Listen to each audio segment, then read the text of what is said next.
po ang Diyos at tayo po ay magbasa ng mga salita ng ating Panginoon sa Jude chapter 1 verse 3.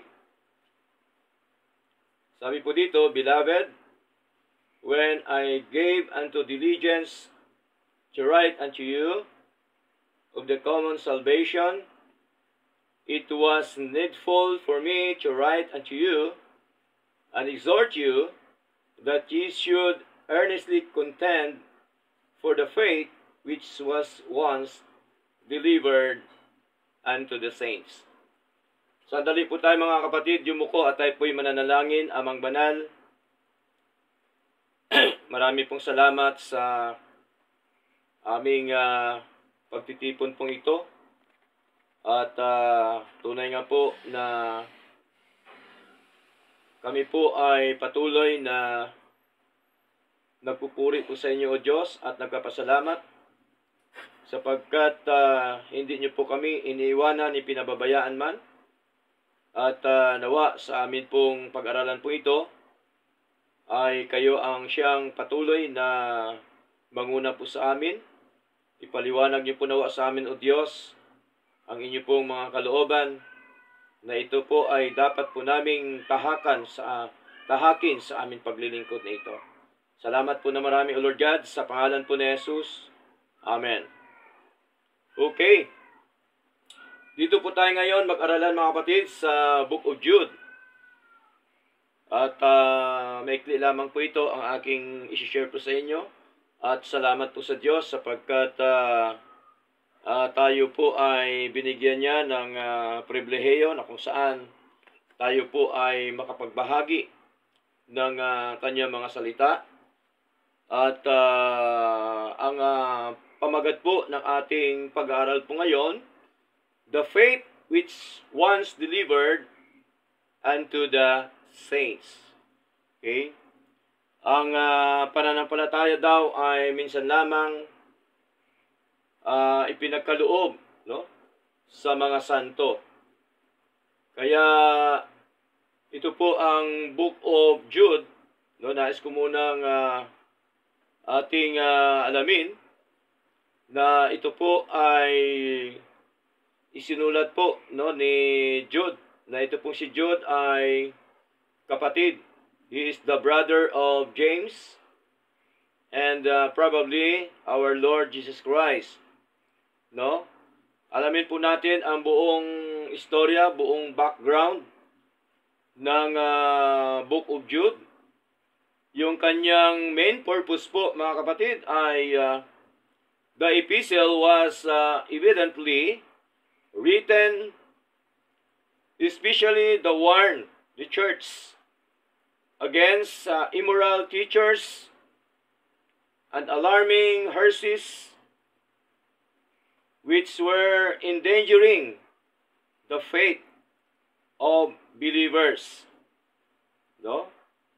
Yung kanyang pinaka-susi po sa ating pag-aaral ngayong gabi, the exhortation of Jude concerning the true faith. Bakit po ba kailangan natin magkaroon ng tinatawag na patuloy na paglilingkod sa ating Panginoon? Patuloy na ating ginagawa ang kalooban ng Diyos? Of course, una, dahil syempre meron tayong pananampalataya po, no, sa ating Panginoon. Hindi po natin magawa na i-please po natin si Lord kung wala po tayong pananampalataya sa Kanya. No? Buksan natin Hebreo chapter 11 verse 6. Anong sabi po dito ng ating kapatid na Pablo? But without faith it is impossible to please Him, for he that cometh to God must believe that He is, and that He is a rewarder of them that diligently seek Him. So malinaw po, no, na hindi natin po pwedeng tayo magbigay ng lugod sa ating Panginoon kung wala po tayong pananampalataya. Kaya tayo narito ngayon because of our faith to God. Ngayon po ay maikli lamang po ito at nais ko pong basahin po muna natin aklat po ng Jude, no? At makita ho natin dito yung tinatawag po na examples from God dealing with sinners in the past, no? Kikita natin dito ang mga example, no? O ehemplo. Okay? Na kung saan ay dinil po ng ating Panginoon para po doon sa mga makasalanan during the time, nung unang panahon, no? Makita ho natin kung ano po ba ang ginawa ng Diyos during the time. Now, dito po sa verse 4 to 5 ng Jude, chapter 1, kasi one chapter lang po ito. Jude chapter 1, verse 4 up to verse 5. Sabi po dito, "For there are certain men, corrupt and unawares, who were before of old ordained to this condemnation, ungodly men, shortening the grace of our God into lasciviousness, and denying the only Lord God and our Lord Jesus Christ." Verse 5, "I will therefore put you in remembrance, though ye once know this, how that the Lord, having saved the people out of the land of Egypt, afterward destroyed them that believe not." So dito po sa verse 4 up to verse 5, no, it is very clear, God destroyed some Israelites for their unbelief. No? Ito po nakita ho natin na maraming mga Israelita during the time na pahamak, pinarusahan ng Diyos, no, dahil sa kanilang kawalan ng paniniwala, sa kanilang kawalang pananampalataya sa ating Panginoon. Na bagamat po nakita nila ang kapangyarihan ng Diyos, bagamat po nakita nila kung paano sila iniligtas ng ating Panginoon during the time, doon po sa kamay ni Haring Paraon, ngunit hindi pa rin sila naniniwala sa ating Panginoon. Kaya ang sabi dito sa aklat po ng Exodus, no? Mababasa po natin dito, Exodus chapter 14, verse 11, sabi po dito, "And they said unto Moses, Because there were no graves in Egypt, hast thou taken us away to die in the wilderness?" So, ang nakita ho natin dito mga kapatid, para bagang sinisisi pa nila ang lingkod ng ating Panginoon. No? Kaya ang sabi ho dito sa verse 12, ituloy ho natin, "Is not this the word that we did tell thee in Egypt, saying, Let us alone, that we may serve the Egyptians? For it had been better for us to serve the Egyptians than that we should die in the wilderness." So tingnan niyo po mga kapatid, no? Kahit po nakita nila ang kapangyarihan ng Diyos, kahit nakita nila kung paano sila hinango ng Diyos mula sa kamay ng Paraon, mga kapatid, ay gusto pa rin nila manatili doon sa Ehipto. Nakita nila kung paano sila dinala ng Panginoon, hinango, inalis. No, para bagang buhay din po ngayon ng mga mananampalataya. Maraming mananampalataya po na nakita na nila ang kapangyarihan ng Diyos. Binago na sila ng Panginoon. Dinala na sila mula sa kadiliman patungo sa kagandang kagilagilalas ng ating Panginoon, kaliwanagan. Ngunit bandang kalagitnaan ng kanilang paglilingkod ay walang iba kundi lagi pong reklamo sa gawain ng ating Panginoong Diyos na buhay. Kaya dito po, sa verse 13, tuloy po natin, And Moses said unto the people, Fear ye not, no?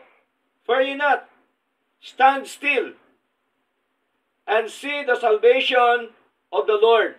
Naalala niyo po yung pangangaral ni Elder Rene, no? Anong sabi din doon sa kanyang pangangaral? Stand still and see the salvation of the Lord. Bakit? Sapagkat malinaw po na sinasabi po ni Moises na dapat lamang po tayo manatili sa ating Panginoon. Manatili tayo sa ating paglilingkod. Manatili tayo sa ating paggawa ng mga gawain po ng ating Panginoon. At makita ho natin kung paano po tayo iligtas ng ating Panginoong Diyos na buhay. At alam po natin yan, no? Lahat tayo, alam po natin na tayo po ay iniligtas ng ating Panginoon, no? Kaligtasang eternal, maging po sa kaligtasang temporal o timely salvation. Malinaw po na tayo po lahat ay iniligtas ng ating Panginoon. At ang sabi ho dito, which He will show to you today. For the Egyptians, whom ye have seen today, ye shall see them again no more forever. So nakita nila, kasi takot na takot sila, no? Nakita nila yung mga sundalo na napakarami na humahabol sa kanila. So nakita nila yung dami ng sundalo, hindi nila nakita ang kapangyarihan po ng Diyos. So minsan ganun po sa buhay po natin, no? Minsan nakita natin ang mga problema, natatakot tayo. Mga suliranin sa buhay po natin, natatakot po tayo. No? Minsan natatakot tayo, wala na tayong kakainin. Pero hindi po, wag po tayo dapat matakot kasi malinaw ang sabi po ni Moises, stand still and see the salvation of the Lord. Ililigtas po tayo ng ating Panginoon sa lahat po na aspeto ng buhay po natin. Kaya nga, di po ba lagi natin pinapangaral yung binabanggit, yung John chapter 14 verse 1? No? Let not your heart be troubled. Di ba? Huwag magulumihanan ang ating mga puso. Ang ano naman po ang ating gagawin? Believe in God and believe also in me, sabi po ni Lord. So malinaw po yan mga batid, no? Na kung saan po ay, ano pa pong sabi dito sa verse 14? Sabi po dito, the Lord shall fight for you, and ye shall hold your peace. Tingnan niyo po, ang makipaglaban po mga kapatid, hindi po tayo, kundi yung ating Diyos. Kasi wala naman tayo talaga kalaban-laban, no? Kahit po anong gawin sa atin, wala tayong lahat kalaban-laban, maliban lamang na tayo po ay proteksyonan ng ating Panginoon, maliban tayo ay ipagtanggol, no, ng ating Panginoong Diyos na buhay.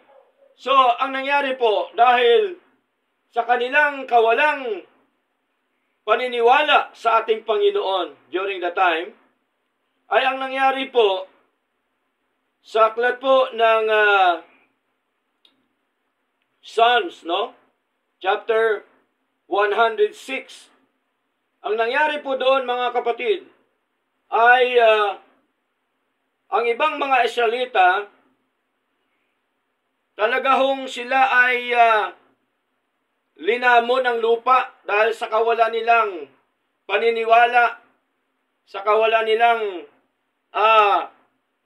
pagtiwala sa ating Panginoon. Basahin po natin. Okay?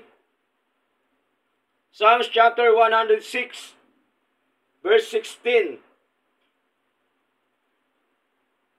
Sabi po dito, they envied Moses also in the camp, and Aaron, the saint of the Lord. No? Kanilang Pinanaghilian naman si Moises sa kampamento at si Aaron na banal ng Panginoon. The earth opened and swallowed up Dathan and covered the company of Abiram. Ang lupa ay bumuka at nilamon si Dathan at tinakpan ang pulutong ni Abiram. So, tingnan niyo po, anong dahilan? Bakit sila nilamon ng lupa? Tingnan niyo po, no? Bakit sila tinakpan ng lupa, mga kapatid? Hindi lamang si Dathan, kundi yung mga pulutong kasama doon, pulutong ni Abiram. Okay? Hindi lamang po sila tinakpan ng lupa, kundi meron pa pong sa verse 18 na sinunog. Sabi niyo dito, and a fire was kindled in their company, the flame burned up the wicked. At apoy ay nagningas sa kanilang pulutong, sinunog ng liyab ang mga masama. Okay? So malinaw na sinunog, mga kapatid, no? Sinunog ng apoy ang pulutong. Okay? Ng mga masasama. Okay? Verse 19. Bakit sila sinunog? Bakit sila kinain ng lupa? Verse 19. They made a cult in Horeb and worship the molten image. No? Sila ay nagsigawa ng guya sa Horeb at nagsisamba sa larawang binubo. Tingnan niyo po, no? Sila ay gumawa ng Diyos-Diyosan at ito po ang kanilang sinamba. Sabi po dito ni David. Kaya malinaw po, verse 20, thus they changed their glory into the similitude of an ox and eateth grass. Okay? Ganito nila pinapagbago, pinalitan nila, no? Binago nila ang kanilang kaluwalhatian sa wangis ng baka na kumakain ng damo. Tingnan niyo po, pinalitan nila ang tunay na Diyos sa isang wangis ng baka, mga kapatid. Na ito pala yung baka na ito, tama po si Lord, kumakain ng damo. No, ganon din po minsan sa paglilingkod natin sa Lord. Pinapalitan na natin ang ating ang tunay na Diyos na ating paglilingkuran sa anumang mga bagay sa mundong ito, mga minamahal. So dapat hindi, wag nating palitan yung tunay at totoong Diyos. Sapagkat delikado po, no? Sa buhay po natin, mga kapatid. Okay? Verse 21, they forget God, their Savior. No? Nakakalimutan na nila ang Diyos na tagapagligtas. Ganon din po sa atin. Wag nating kalimutan yung Diyos na ating tagapagligtas. Sapagkat siya po ang Diyos na buhay at pinaka makapangyarihan po sa lahat, mga kapatid. Okay? Kaya sa ating paglilingkod, huwag dapat nating kalimutan yung tunay at totoong Diyos. Yung Diyos na nagbigay sa atin ng buhay. Yung Diyos na nagdala sa atin sa tunay at totoong paglilingkod, mga minamahal. Kaya po, sa dahilang ito, ay nakaranas po sila ng mga matinding karanasan, no? Sa kanilang paglilingkod sa ating Panginoong Diyos na buhay. Sa atin po, sa kalagayan natin bilang isang mananampalataya, no, wag na nating hintayin na maranasan natin yung mga bagay na ito, mga kapatid.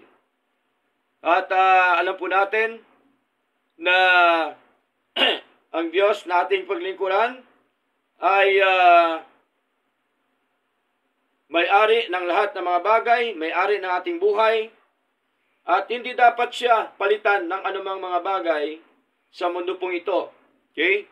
Hindi kayang palitan yung tunay at totoong Diyos po natin, mga kapatid. Hindi siya mapalitan ng anumang mga kayamanan sa mundo po ito.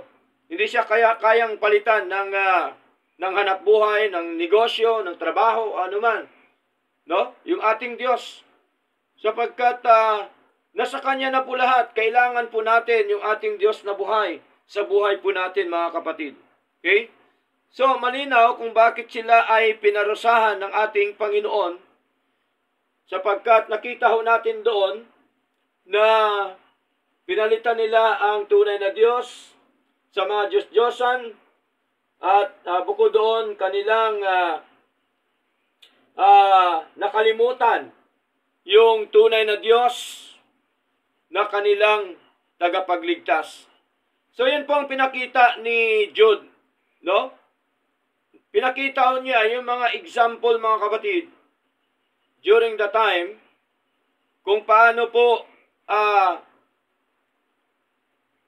pinarusahan ng ating Panginoon yung mga hindi naniniwala po sa Kanya. Okay?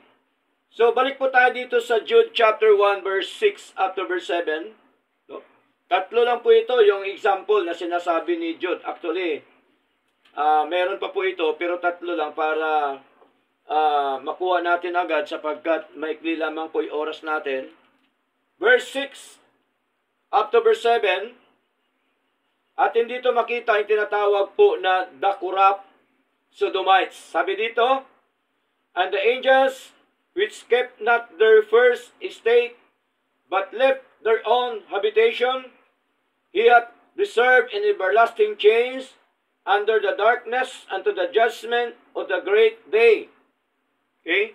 Verse 7, even as Sodom and Gomorrah, and the cities about them, in like manner, giving themselves over to fornication, and going after strange flesh, are set forth for an example, suffering the vengeance of eternal fire. So malinaw, no? Na tinalakay din po ni Jude yung nangyari during the time sa Sodom at Gomorrah, mga kapatid. Malinaw po doon, because of their fornication, sabi po ni Jude, and strange flesh. Tingnan nyo, no? Kaya, kung inyo pong naalala po, mga kapatid, sa Genesis chapter 18 verse 20, makita natin doon, sabi po doon, because their sin is very grievous. Matindi na, malala na ang kanilang kasalanan during the time. Okay? Kaya kung inyong nakita na mismong si Abraham nakipag-usap pa po sa ating Panginoon. Nakipag-bargain pa si Abraham. Sapagkat alam din po ni Abraham na gugunawin na ng Diyos ang Sodoma at Gomorrah. Di po ba nag-uusap sila ni Lord? Sabi nga ni Abraham, Panginoon, kung meron ka nakitang 50 na matuwid, gugunawin mo pa ba ang Sodom at Gomorrah? Sabi ni Lord, hindi, alang-alang sa 50. Biro nyo po, hanggang sa 10. No? Hanggang sa 10.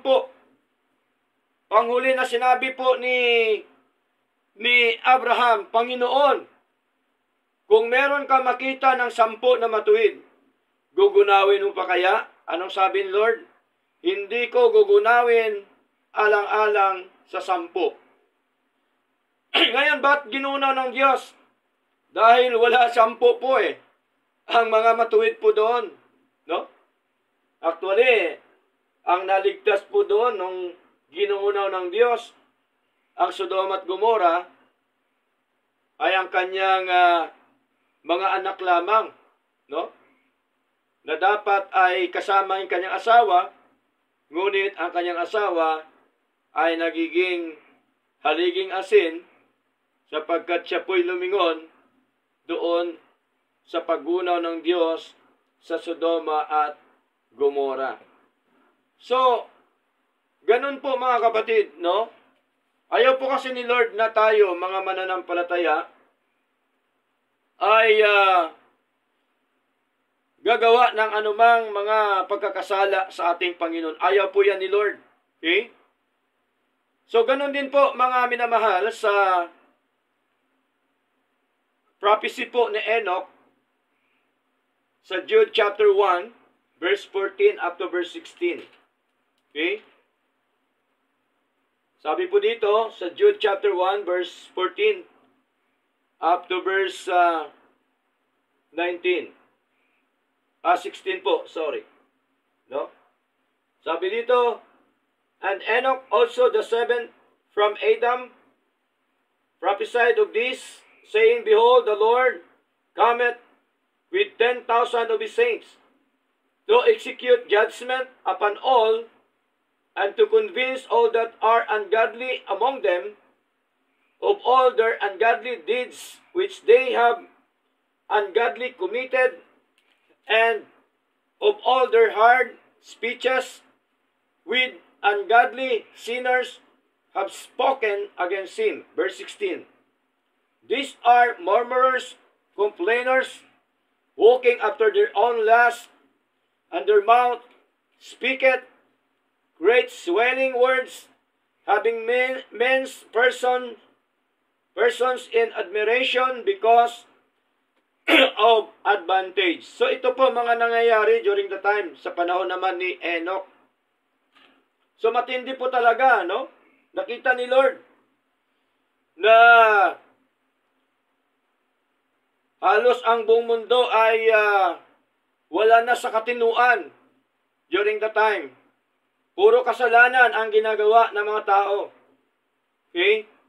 Samantalang nakita nila kung gaano kabuti ang Diyos, kung gaano ang kapangyarihan ng Diyos, subalit malinaw na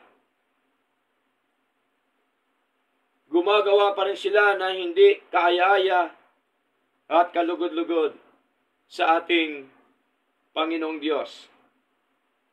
Kaya sa verse 6 hanggang sa mga sumusunod, sa Genesis chapter 6, kung tuloy-tuloy po natin na babasahin mga kapatid, ito yung prophecy ni Enoch, nagkaroon po ng katuparan.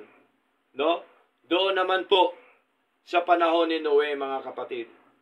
So ginuna ng Diyos sa pamamagitan ng baha ang buong mundo dahil po sa kasalanan sa harapan ng ating Panginoon. So itong tatlong ito natin nakita, mga kapatid, mga example lamang po ito, no? Kung paano po pinarusahan ng Diyos ang mga makasalanan during the time. Okay? Subalit sa ating paglilingkod sa ating Panginoon ngayon ay isang reminder po ito sa atin, no? Na dapat tayo ay patuloy po na maglingkod sa tunay at totoong Diyos. No? Ito po yung Diyos ng Biblia. Hindi dapat Diyos ng sabi-sabi. Itong Diyos ng katotohanan na nasa banal na kasulatan po, mga kapatid. Kaya dito po, Jude's reminder for the beloved brethren. May paalaala po si Jude sa mga kapatid, mga minamahal. Basahin po natin verse 17 up to verse 19 sa book of Jude.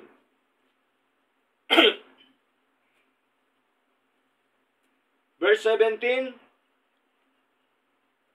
sabi po dito, But, beloved, remember ye the words which were spoken before of the apostles of our Lord Jesus Christ.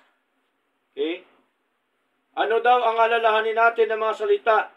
Siyempre, yung mga salita ng ating Panginoong Kristo sa pamamagitan po ng mga apostol.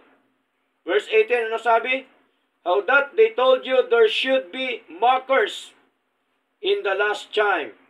who should walk after their own ungodly lust. Verse 19, this be they who separate themselves, sensual, having not the Spirit. So malinaw, no? Na yung mga taong ito, okay, ay pagka sila ay pangaralan ng mga salita ng Diyos, no? Maraming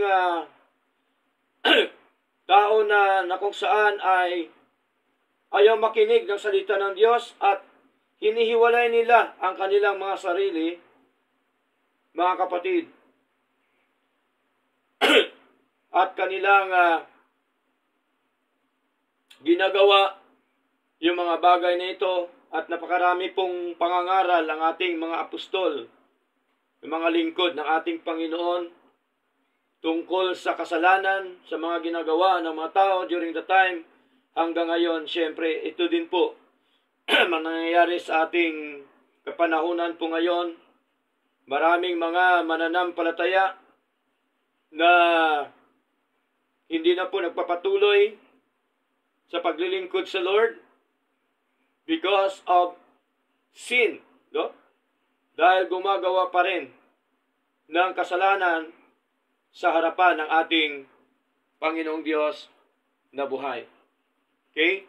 So yan po ang reminder po, no, ni Jude sa mga kapatid. At ito po ay naka-address sa mga kapatid, ibig sabihin mga ligtas, mga mananampalataya ng ating Panginoon.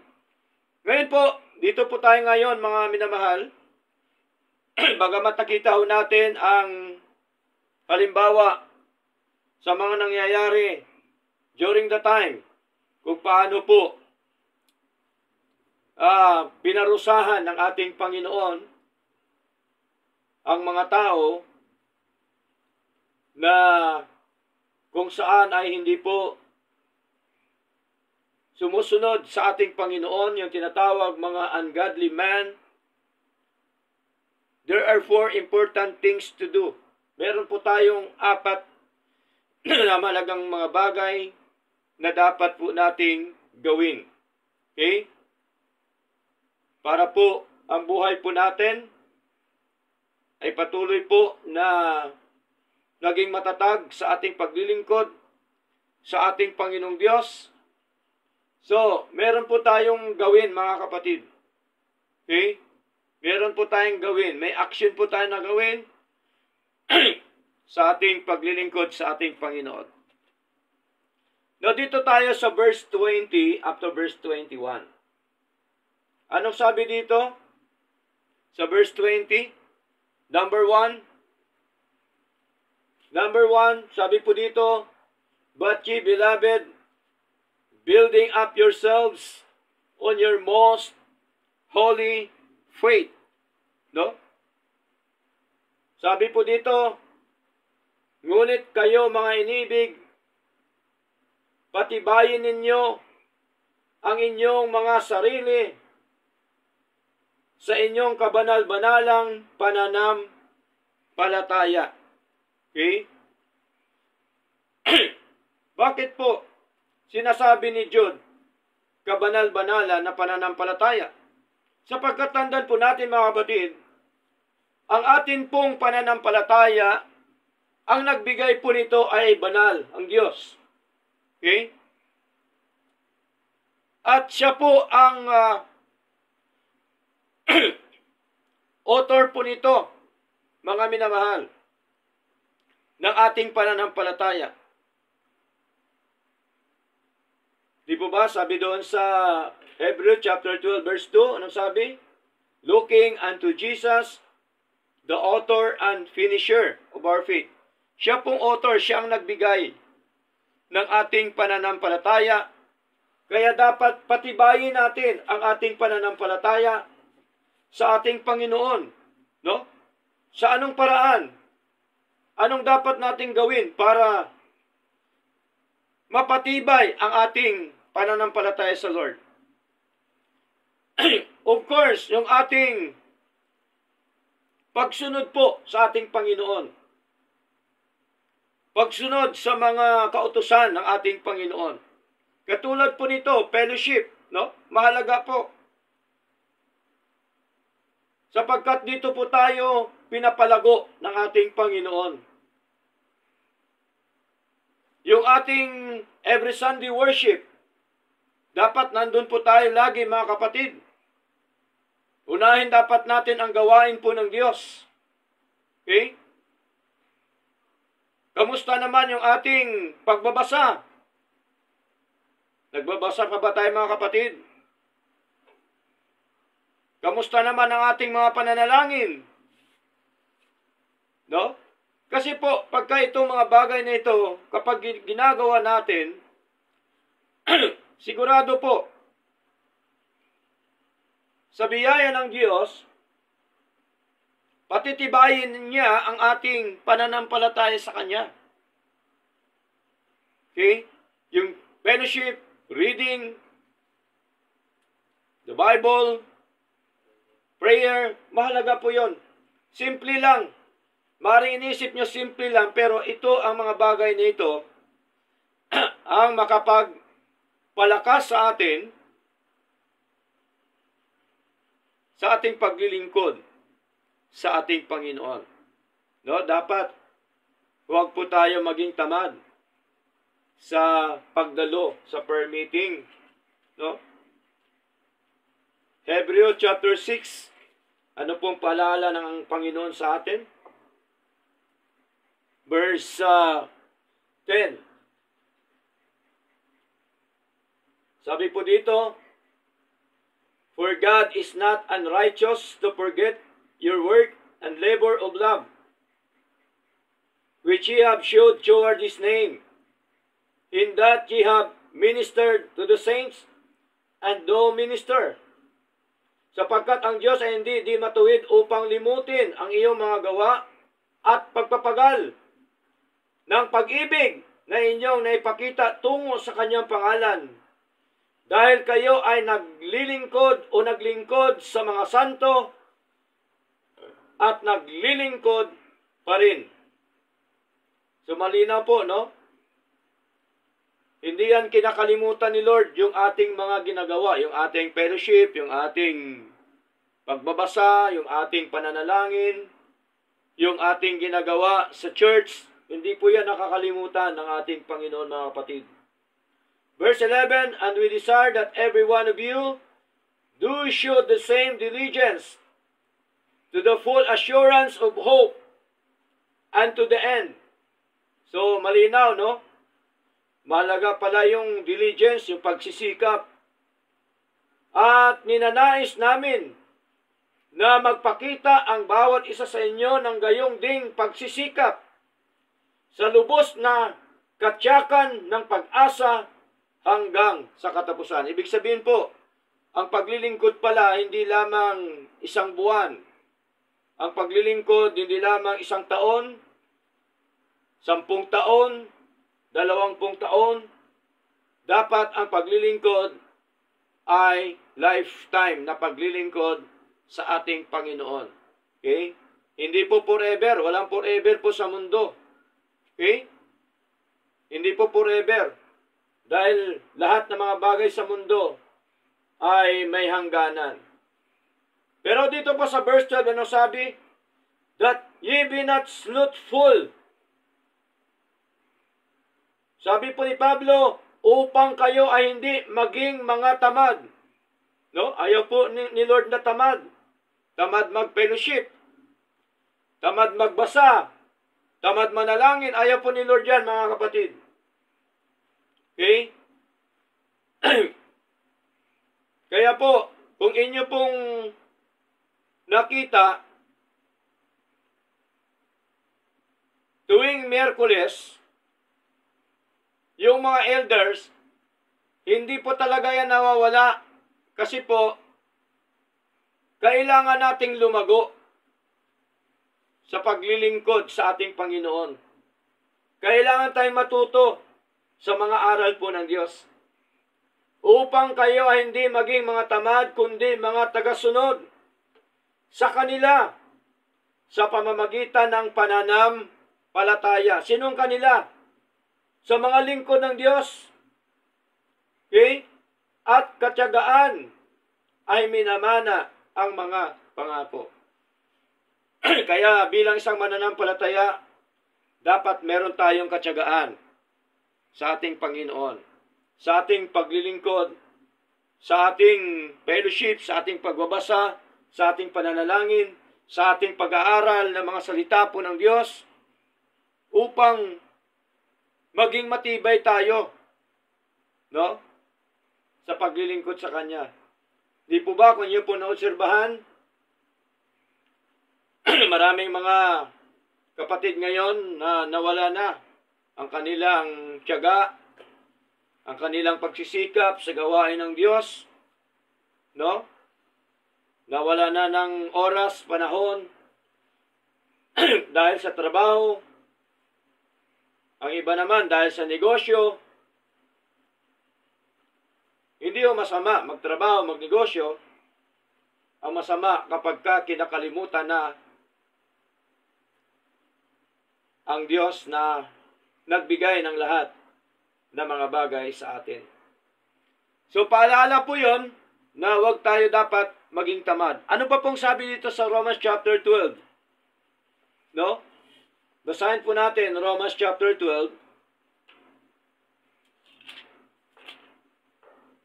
May lamang po ito, yung aking pangangaral, mga kapatid, no? Pasensya na po kayo. At may lang po yung aking inihanda. Romans chapter 12, verse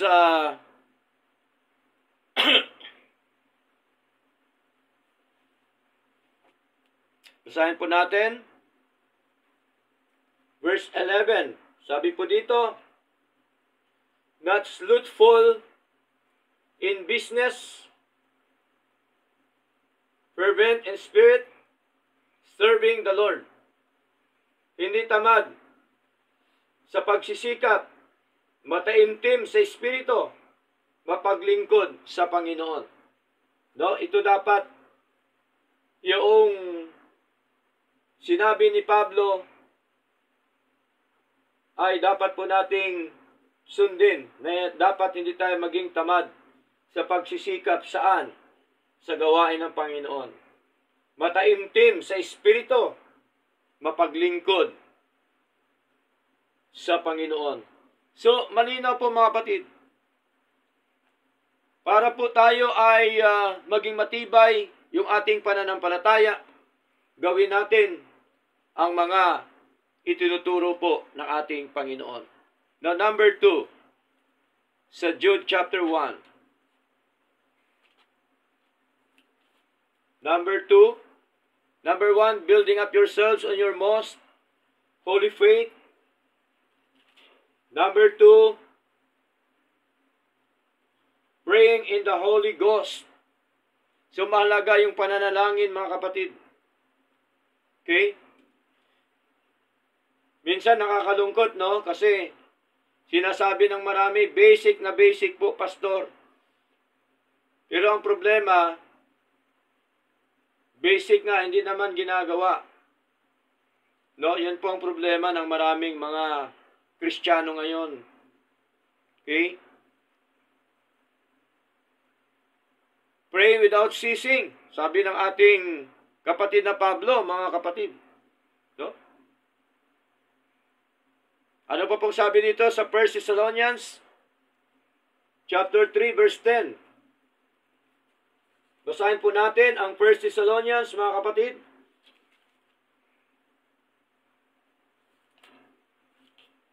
Chapter 3 verse 10. Okay, sabi po dito, night and day praying exceedingly that we might see your face and might perfect that which is lacking in your faith.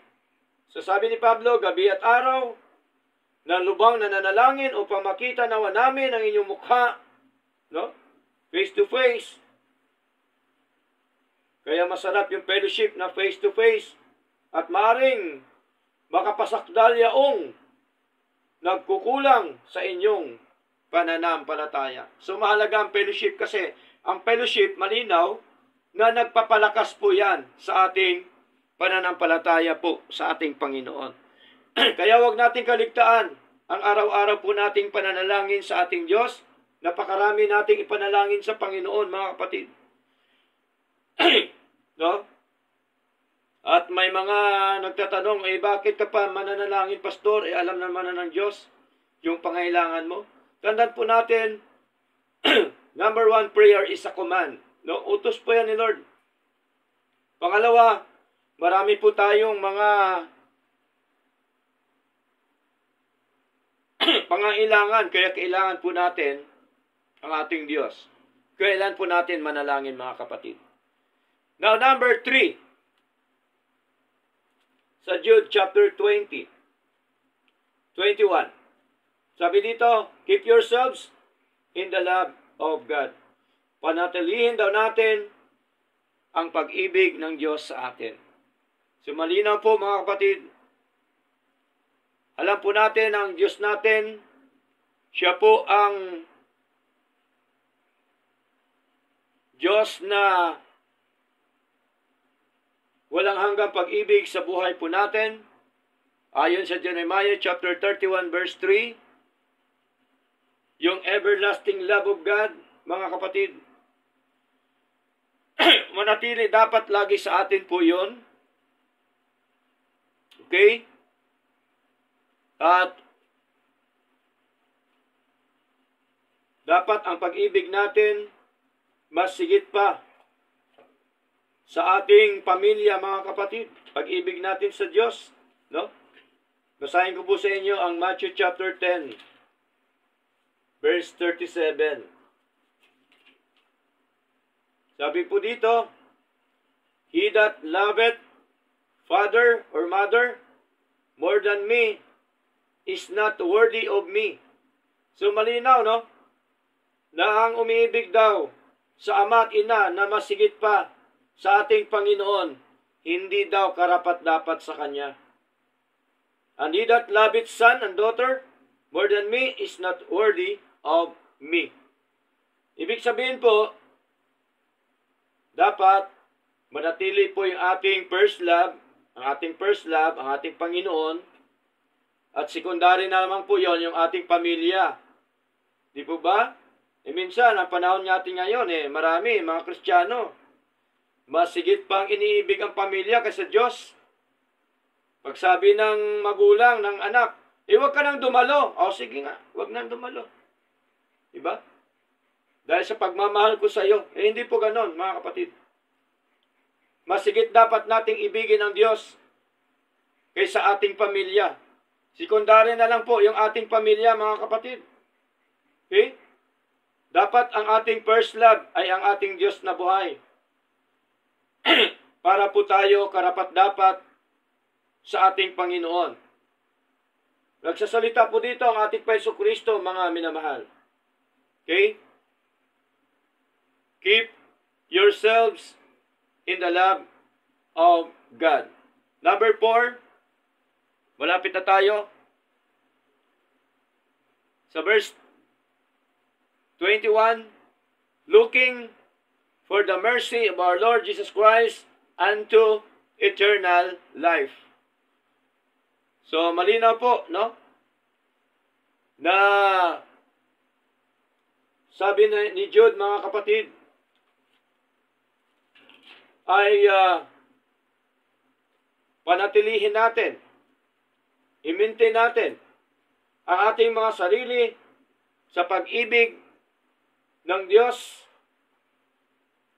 At ang pang-apat, umaasam sa kahabagan ng ating Panginoong Jesucristo sa buhay na walang hanggan. At alam po natin na ang kaligtasan at buhay na walang hanggan ay awa at habag lamang po ng ating Diyos na buhay.